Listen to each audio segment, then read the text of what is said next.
지난주에 한 여성의 참 기구한 이야기를 들었습니다. 여성은 이제 결혼을 어떻게 하느냐가 인생을 좌우하지요. 가족의 반대에 무릅쓰고 결혼을 했다고 합니다. 그런데 결혼 전에는 그렇게 유머도 많고 또 자신을 끔찍히 유해졌던 남자가 결혼식을 한 딱 그날 180도 바뀌는 거예요. 술을 곤드레만드레 먹더니 호통을 치면서 네가 뭐가 잘났길래 내가 결혼을 시켜달라고 니네 집 찾아가서 무릎 꿇고 그렇게 빌었는데도 뭐 그렇게 잘나서 그렇게 반대했냐. 그러면서 그날부터 결혼한 그날부터 완전히 돌변해서 윽박지르고 화를 내고 때리고 그러니까 이거는 뭐 감당이 안 되는 거죠. 날마다 얼굴은 퍼렇게 멍들어 있고요. 알고 보니까 알코올 중독자였습니다. 심지어는요, 이렇게 물컵을 앞에 갖다 놓고, 야, 이게 뭐야? 컵이요. 그러니까 팍 때리면서, 이게 컵이냐? 책이지? 이게 뭐야? 책이요. 좀 전에 컵이라며 또 때리고, 이게 뭐야? 몰라요. 너 바보야? 이런 식으로. 그러니까 거의 뭐, 그냥 인간이 아닌 상황이죠. 말할 수 없이 비참한 결혼 생활을 이분이 한 그런 어려움 이야기를 들었습니다. 우리의 삶에 실은 그러한 일이 다반사입니다. 괜찮은 줄 알았는데 같이 동업을 하다가 또 결혼을 하다가 또 관계를 맺다가 알고 보니까 너무나 나에게 힘들게 하는 피해를 주는 그러한 쉽지 않은 만남이 우리의 삶에 있습니다.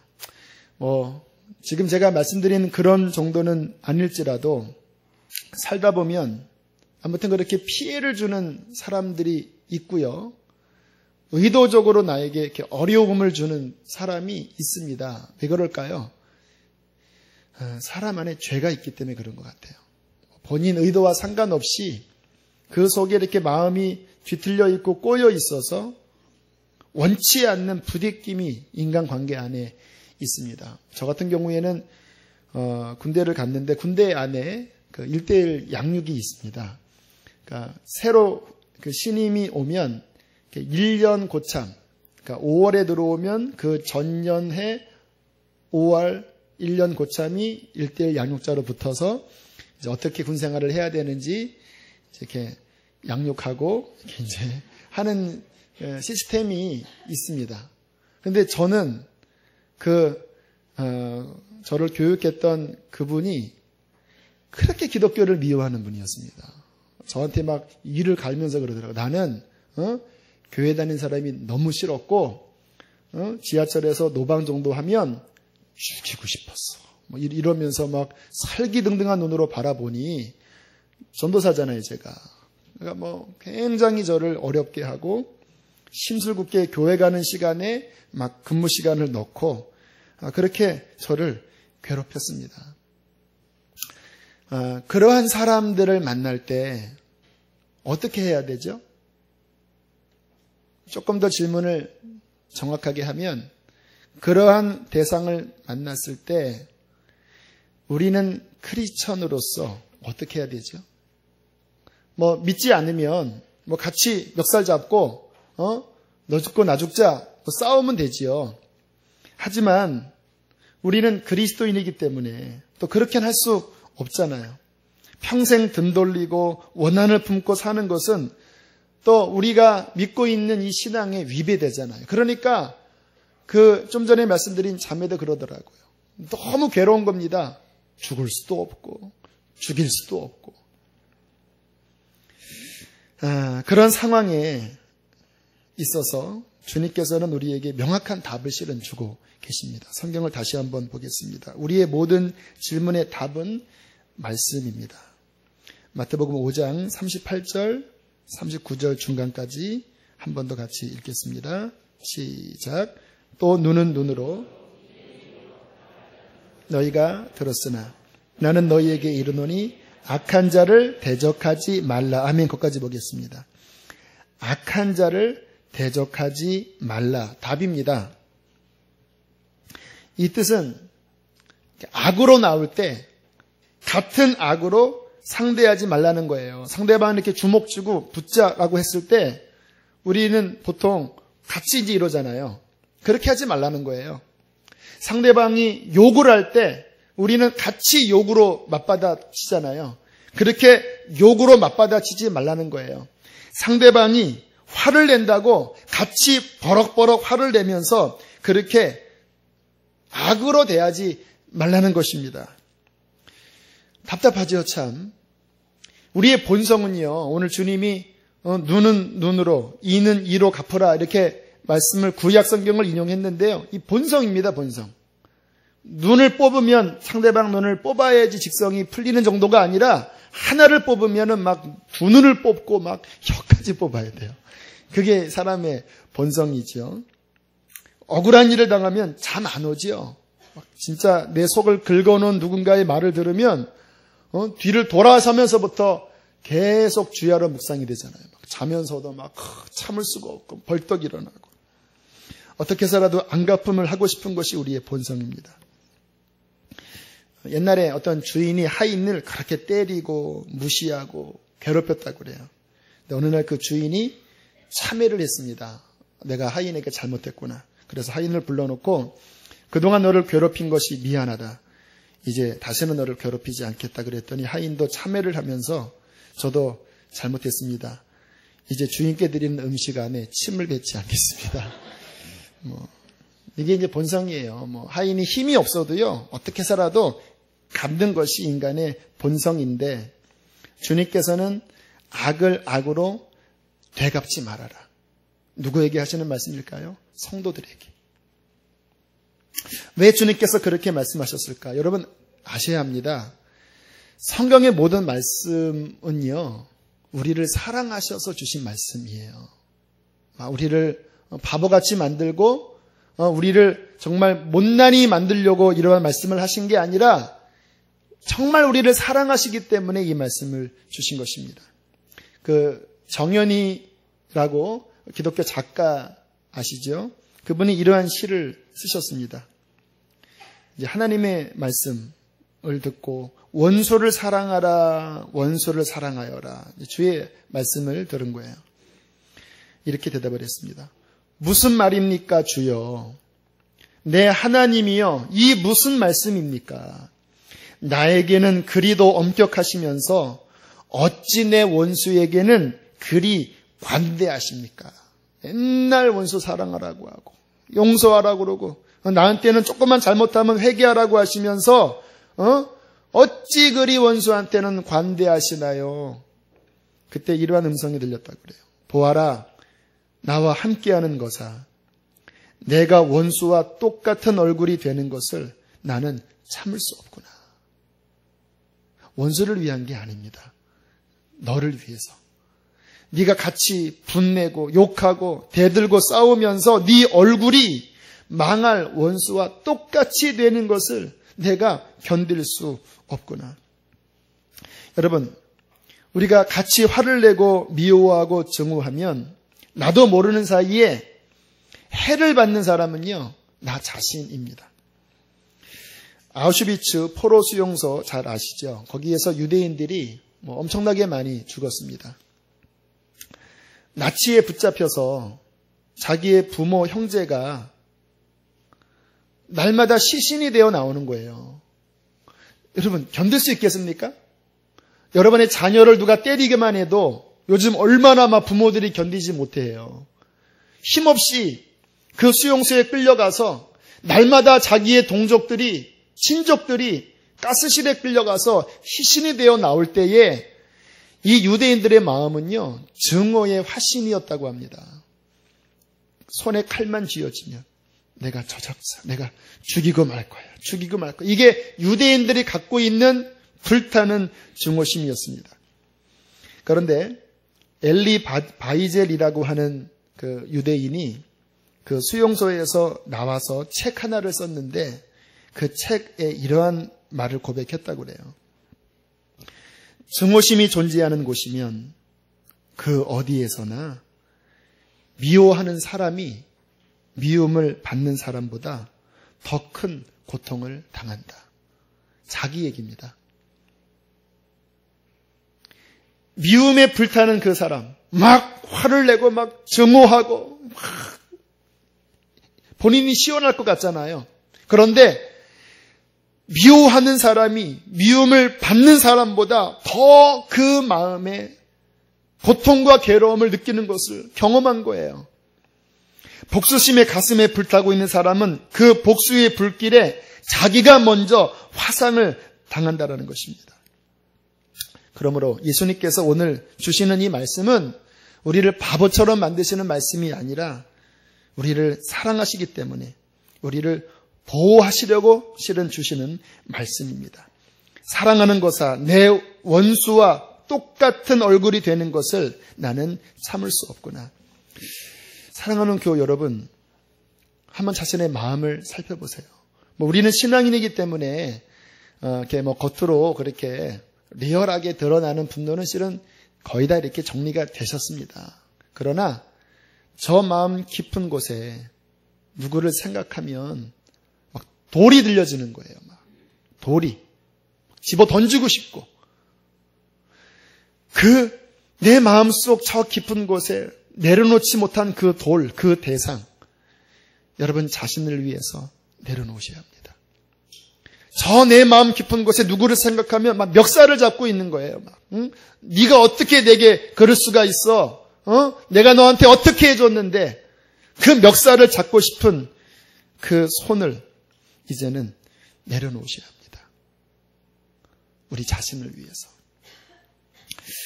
주님이 지난 한 주간 내내 저에게 주시는 교훈이 있었습니다. 왜 그러한 교훈을 주셨는지 잘 모르겠는데 싸우지 말라 이런 교훈을 주셨습니다.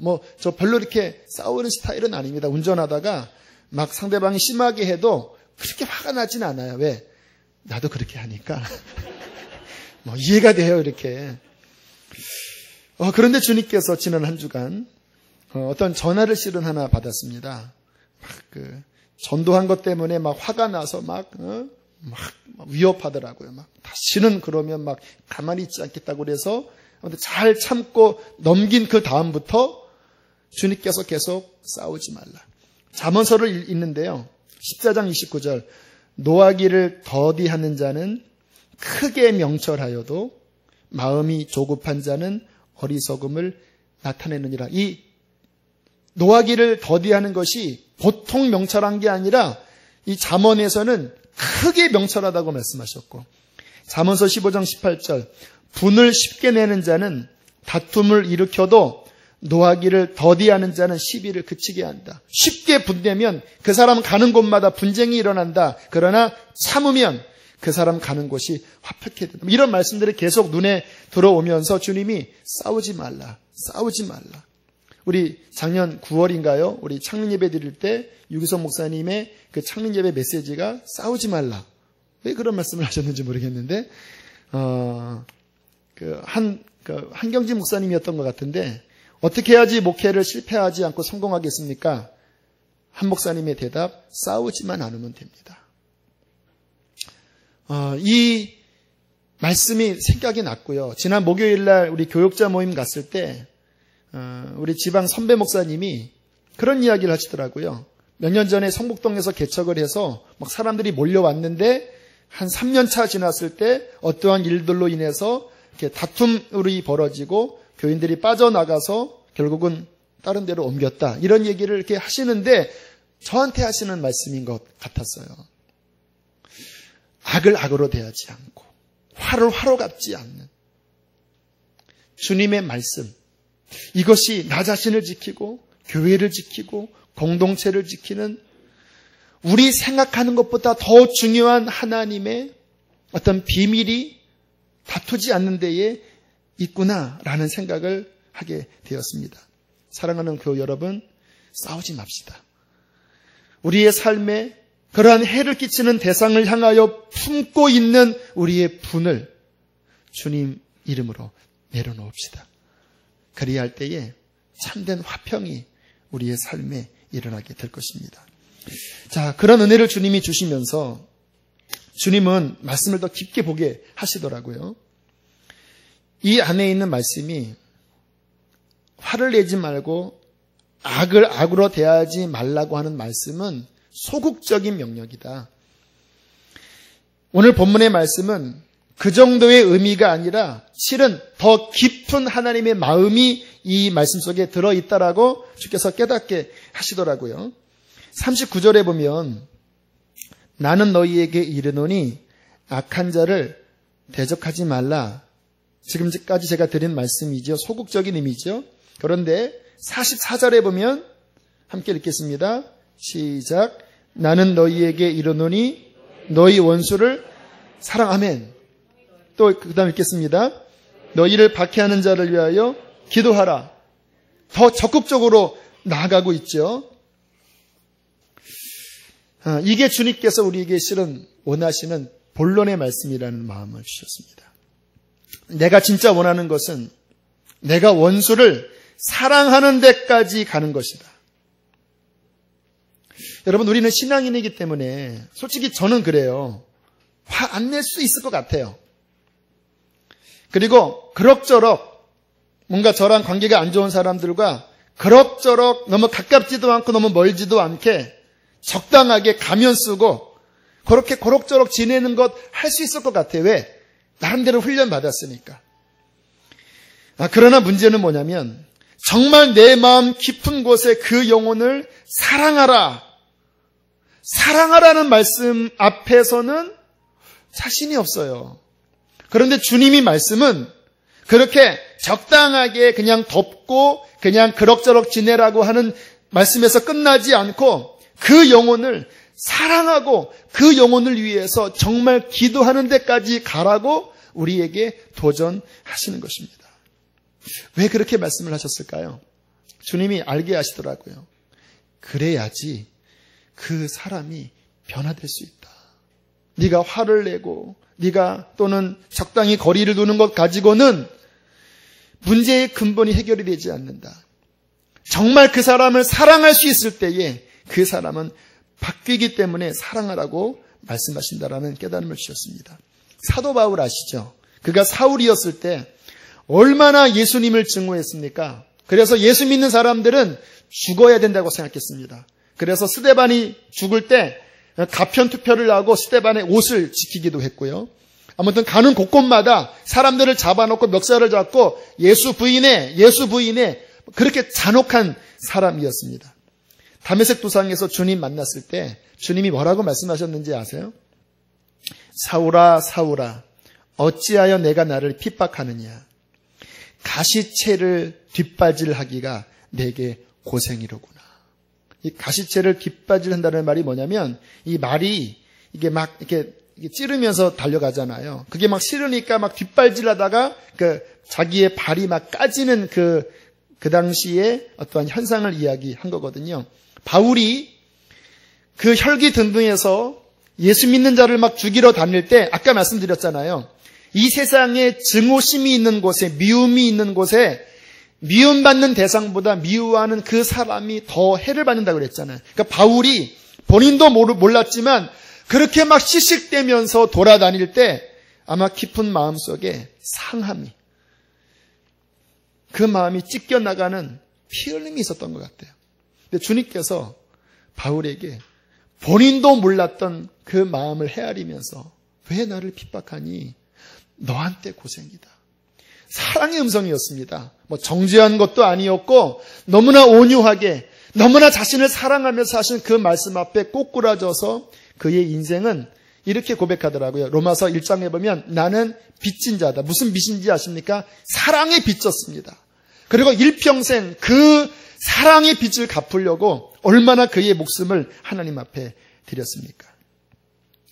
사람이 변화되는 것은 가식적인 것이 아닙니다. 정말 주님처럼 그 사람을 사랑하십시오. 힘들게 하는 그 사람을 정말 주님처럼 사랑하십시오. 그러면 변합니다. 처음에 말씀드렸던 그 알코올 중독자와 결혼을 했던 분의 이름이 최정미라는 분입니다. 지금은 국제 금주학교 전도사로 섬기고 있는 분인데요. 날마다 폭력과 폭언에 얼굴이 시퍼렇게 멍들며 힘든 시간을 보냈는데 어느 날 존경하는 목사님이 성경 공부를 하자고 그래서 너무너무 싫었지만 그냥 아무튼 같이 가서 성경 공부를 하게 되었다고 합니다. 그 목사님이 전곡을 찌르는 질문을 하시더래요. 집사님, 부부가 뭐죠? 이렇게 대답을 했대요. 이를 이렇게 갈면서 남이요 이랬대요. 왜 그렇게 대답을 했냐면 10년 넘게 살면서 남편을 남편이라고 생각을 안 했대요. 너하고 나하고는 남남이다. 어떻게 이 악연 때문에 잘못 만나서 이렇게 살아가고 있는데 너는 내 남편이 아니야. 우리는 남남이야. 목사님이 한 번 더 질문하더랍니다. 집사님, 부부가 뭐예요? 그러니까 이를 한 번 더 크게 물고 남이요. 그러니까 호통을 치면서 집사님 성경 창세기 2장 24절 읽어보세요. 무슨 말씀인지 아시죠?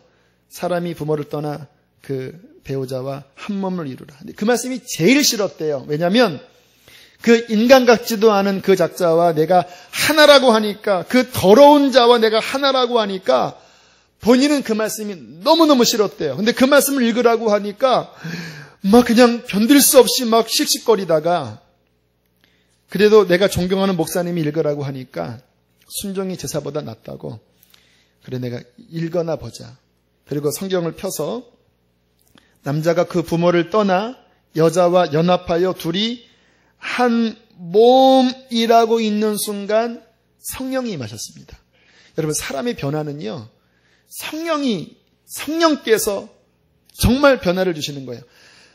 싫었잖아요. 근데 한 몸이라고 하는 그 말씀을 읽을 때에 성령이 막 뜨겁게 온몸이 막 확 뜨거워지듯이 임하면서 갑자기 깨달아지는데, 이게 이제 지혜와 계시의 영인데요. 갑자기 깨달아지는데 진짜 내가 남편과 한 몸이었구나. 그러면서 갑자기 한 몸이니까 이제 남편을 이해하기 시작하는데, 그동안 남편의 고통을 내가 왜 생각하지 못했지? 여러분, 사람이 어떤 중독에 빠지잖아요. 알코올 중독, 마약 중독, 도박 중독. 그 심리학자들이 하는 말은 중독에 빠지는 사람들의 대부분은 마음에 극심한 스트레스가 있대요. 그 극심한 스트레스, 어떠한 그 고통을 본인이 해결이 안 되니까 그 탈출구로 술, 도박 또는 게임, 성 이런 것들로 탈출구를 찾는데, 그 마음 깊은 동기는 고통이라고 합니다. 갑자기 그 고통이 느껴지면서 내가 왜 그동안 남편의 고통을 한 번도 생각하지 못했는가. 그리고 갑자기 뜨거운 통의 눈물이 쏟아지기 시작했습니다. 주님, 잘못했습니다. 이제 진짜 내가 남편을 사랑하겠습니다. 자, 그러면 남편이 변화될까요? 그렇지 않죠. 2시간 정도 울면서 집에 가서 문을 열어보니까 술에 만취한 채 홀랑 벗고, 그렇게 머리는 그냥 완전히 막 찌든 채 그렇게 누워있는 그 남편 곁에 조용히 가서, 남편은 안 들어도 이렇게 이야기를 했대요. 준용 아빠, 잘못했어요. 내가 당신의 고통을 돌아보지 않은 걸 미안합니다. 손끝에 가시 하나만 박혀도 이렇게 아픈데, 나는 내가 아프고 힘들 적마다 하나님께 호소했는데 당신은 방법을 몰라서 술로 그 고통을 달랬던 것을 한 번도 이해해보지 못한 것을 미안합니다. 그렇게 고백하고 그 다음부터 이제 확 바뀌었대요. 막 남편이 어디 바람 피고 왔어 그러면 얼굴 똑바로 쳐다보면서, 준영 아빠, 나 바람 안 핀 거 아시잖아요. 당신 나한테 잘해주고 싶죠? 나 다 알아요. 근데 마음은 원이지만 그게 안 돼서 그렇게 화내는 거 알아요. 나 시험하지 마세요. 그러면 마음을 들켰잖아요. 꼼짝 못 하더랍니다. 그래도 좀 지나면 또 막 화를 내고, 하지만 더 이상 두려워하거나 그리고 미워하지 않고 그렇게 품으면서 불쌍히 여기면서 기도하면서 시간을 보내던 어느 날, 한복 가게를 경영했는데 이제 아침에 그 짐 좀 이렇게 가게 진열 때 정리하고 식사를 차려줘야 되는데 손님이 계속 들어오는 거예요. 9시, 10시, 11시. 근데 남편과 한 몸이잖아요. 이게 상상이 되더랍니다. 아, 남편 지금 화났겠구나. 화가 머리 끝까지 올라왔겠구나. 벌떡 일어났겠구나. 문을 박차고 나왔겠구나. 이제 여기 오겠구나. 그런데 갑자기 차가 끽거리더니 문을 확 열면서 막 험상궂은 얼굴로 야, 너 죽으려고 환장했어? 당장 집으로 와! 하고 문을 쾅 닫고 차로 확 가는 순간 마음 안에 그런 생각이 들더래요. 지금 남편과 이제 한 몸이잖아요. 지금 남편은 나를 때려 죽이고 싶어 하겠지? 옛날 같으면 도망갔을 텐데 그래, 그러면 가서 맞아주자. 두 정거장 정도 거리거든요. 두 정거장 걸어가면 남편은 숨 넘어갈 거야. 그럼 버스 탈까? 버스 타도 숨 넘어갈 거야. 그러면 빨리 택시 타고 가서 맞아주자. 그리고 택시를 타고 딱 현관문을 여니까 시거리고 있는데 가서 그랬대요. 여보, 나 그냥 한 대 때려요. 그랬더니 그러면 내가 못 때릴 줄 아냐고. 그리고 막 주먹으로 때리려다가 양심이 있는지 손바닥으로 그냥 팍 치는 순간 온몸이 이렇게 돌아가는데 이 만화 영화 보면 이렇게 별이 반짝반짝 돌아가는 거 있잖아요. 이렇게 별이 반짝반짝 돌아가면서 이렇게 탁 쓰러지면서 갑자기 마음속에 감사합니다 이게 나오더래요. 왜 감사합니다라는 말이 나왔냐면 이제 알코올 중독 말기라서 이게 완전히 이제 폐인이 되고 거의 집 그 안방에서 화장실 갈 때도 나오다가 막 쓰러졌대요. 이제 죽을 때가 되었구나.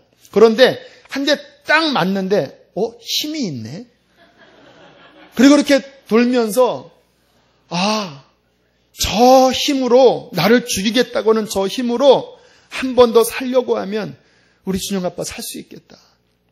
그전에는 남편이 죽기를 바랬지만 주님 만난 다음에 기도했답니다. 하나님, 우리 남편도 살 가치가 있다는 것을 깨닫게 해주십시오. 변화시켜달라고 정말 이제 그 사람을 위해서 기도했거든요. 근데 딱 맞는 순간 남편의 힘을 느끼고 그리고 감사합니다, 감사합니다 하니까 남편이 황당하잖아요. 이렇게 고개 들고 야, 너 미쳤어? 그러더래요. 나 미치지 않았다고. 몇 개야? 하나요. 몇 개야? 두 개야? 나 미치지 않았어요. 내가 너 때렸잖아. 근데 뭐가 감사해? 그래서 대답을 했다고 합니다. 준영 아빠, 살 수 있을 것 같아요. 당신이 술로 완전히 폐인되어 죽어갔는데 당신이 다시 한번 나를 죽이겠다고 하는 그 마음으로 나오면 살 수 있을 것 같아서 감사했어요. 그러니 당신이 지금 그런 마음 한 번 더 먹으면 진짜 살 것 같아요. 그러니까 여러분 그 이야기를 듣고 어떠한 강심장이 녹아지지 않겠습니까? 10년 넘도록 그렇게 잔혹했던 남편이 갑자기 무릎을 꿇더니 한 번도 안 했던 말을 하더래요. 정미야, 미안해. 내가 다시는 안 할게. 잘못했어.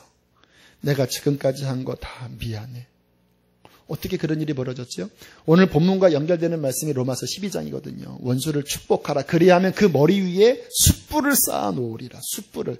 의미가 뭔지 잘 모르겠습니다. 근데 제가 느끼는 거는 오늘 이 본문처럼, 오늘 이 예화처럼 그 사랑을 정말 느꼈을 때 얼굴이 화끈 달아오르는 거예요. 정말 내가 잘못했구나. 그 중심에 진짜 변화가 일어나는 거예요.